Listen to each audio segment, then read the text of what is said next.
ইনকিলাব মঞ্চের মুখপাত্র জনাব শরীফ ওসমান হাদিকে ঠিক এখানেই দাফন করা হবে বলে আমরা জানতে পেরেছি।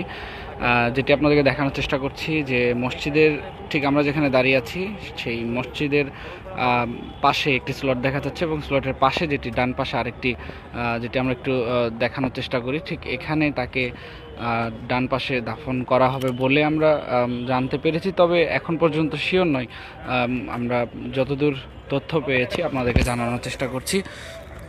এবং সেই সাথে আপনাদেরকে জানিয়ে রাখি যে আজকে ঠিক জহর বাদ কিন্তু শরীফ ওসমান হাদির জানাজা মানিক মিয়া এভিনিউতে হবে এবং আমরা সকাল থেকে যেমনটি দেখেছি মানিক মিয়া এভিনিউয়ের সামনে হাজার হাজার জনতা আসছে সেখানে এবং তারা ভিড় করছে, সেখানে আসা শুরু করেছে এবং আইন শৃঙ্খলা বাহিনীর কিন্তু বেশ তৎপরতা আমরা লক্ষ্য করেছি মানিক মিয়া এভিনিউ আমরা যেটি সকালে দেখেছি। এবং ঠিক আমরা যদি একটু দেখানোর চেষ্টা করি, এই পাশে যে স্লটটি রয়েছে সেই স্লটের ডান পাশে যে স্লটটি আমরা আপনাদেরকে দেখানোর চেষ্টা করছি, এই স্লটে কিন্তু ডান পাশে এখানে দাফন করা হতে পারে বলে যেমনটি আমরা তথ্য পেয়েছি।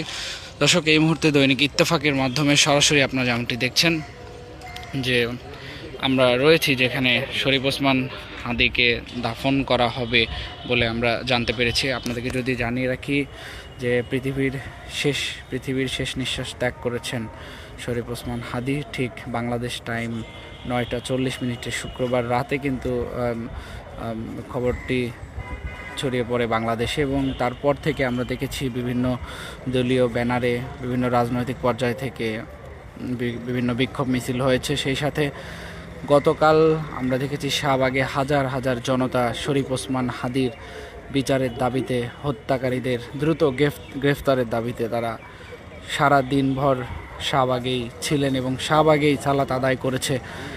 আমরা দেখেছি খুব অল্প সময়ের মধ্যেই শরীফ ওসমান হাদি তার পৃথিবীর শেষ নিঃশ্বাস ত্যাগ করে চলে গিয়েছেন পরপারে। আমরা আরও যদি আপনাদেরকে জানিয়ে রাখি, ইনকিলাব মঞ্চের মুখপাত্র শরীফ ওসমান হাদিকে ঠিক জুম্মার দিনে গণসংযোগ করার জন্য তিনি বের হচ্ছিলেন, সে সময় রিকশার পেছন থেকে দুর্বৃত্তরা সন্ত্রাসীরা তাকে গুলি করে পালিয়ে যায়। সে সময় সেখানেই সে লুটিয়ে পড়ে। তার সহযোদ্ধা তাকে দ্রুত অবস্থায় ঢাকা মেডিকেল কলেজ হাসপাতালে ভর্তি করে।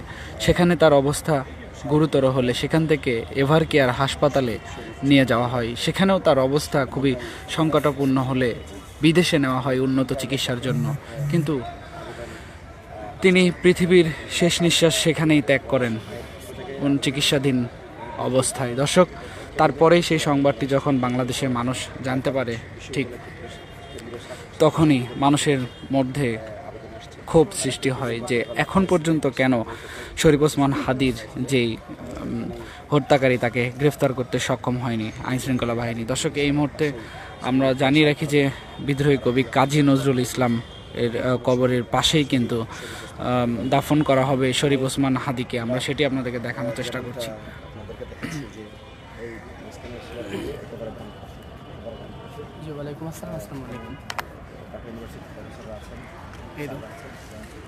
ঠিক আমরা যেখানে রয়েছি একটু আপনাদেরকে দেখানোর চেষ্টা করবো। আমার পাশে একটি স্লট রয়েছে, এই স্লটের ঠিক ডান পাশে যে স্লটটি আমরা দেখতে পাচ্ছি, এই স্লটের পাশেই কিন্তু তাকে দাফন করা হবে বলে আমরা লক্ষ্য করেছি। যেমন আপনাদের যদি একটু দেখা যে প্রথম যে স্লটটি রয়েছে এই স্লটের পাশে আমরা যেখানে দাঁড়িয়ে রয়েছি এটা একটি মসজিদের পাশেই তাকে দাফন করা হবে বলে আমরা যেমনটি এখানে জানতে পেরেছি। তবে এখন পর্যন্ত শিওর নয়।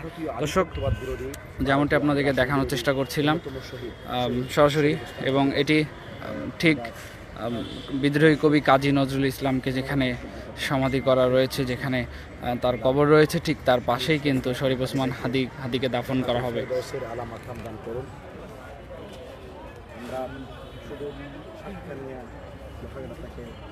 এখানে আসছি যে আমরা জানাজা অংশগ্রহণ করব, পাশাপাশি শহীদ শরীফ ওসমান হাদি ভাইয়ের খবরটা দেখব এবং একজন শহীদের জানাজা করার মাধ্যমে ইতিমধ্যে মানিক মিয়া এভিনিউতে আমরা দেখেছি যে হাজার হাজার মানুষ আসছেন শরীফ ওসমান হাদির জানাজায় অংশগ্রহণ করবেন বলে আমরা অনেকের সাথে কথাও বলেছি যখন আমরা আসছিলাম মানিক মিয়া এভিনিউ থেকে, ঠিক তারা যেমনটি জানিয়েছে যে অনেক দূর দূরান্ত থেকে ছুটে আসছেন শরীফ ওসমান হাদির জানাজায় অংশ নেওয়ার জন্য। এবং সেই সাথে আমরা দেখেছি আইনশৃঙ্খলা বাহিনীর বেশ কঠোর নিরাপত্তা সেখানে রয়েছে, কোনোভাবেই কোনো বিশৃঙ্খলা যেন না করতে পারে কেউ। আমরা দেখেছি মানিক মিয়া এভিনিউ থেকে ফার্ম গেট এলাকার যে রাস্তাটি রয়েছে সেটি বন্ধ করে দেওয়া হয়েছে সীমিত সময়ের জন্য, পরবর্তীতে খুলে দেওয়া হবে। দর্শক, এই মুহূর্তে আমরা রয়েছি ঠিক শাহবাগে বিদ্রোহী কবি কাজী নজরুল ইসলামের যে কবরস্থান রয়েছে ঠিক তার পাশেই ইনকিলাব মঞ্চের মুখপাত্র জনাব শরীফ ওসমান হাদিকে যেখানে দাফন করা হবে ঠিক সেখানেই আমরা জানতে পেরেছি যে এখানে ঠিক তাকে দাফন করা হতে পারে বলে আমরা তথ্য পেয়েছি। দর্শক, এই ছিল এখনকার সর্বশেষ আপডেট। পরবর্তী আপডেট পেতে অবশ্যই দৈনিক ইত্তেফাকের সঙ্গেই থাকবেন। সবাইকে ধন্যবাদ জানিয়ে শেষ করছি।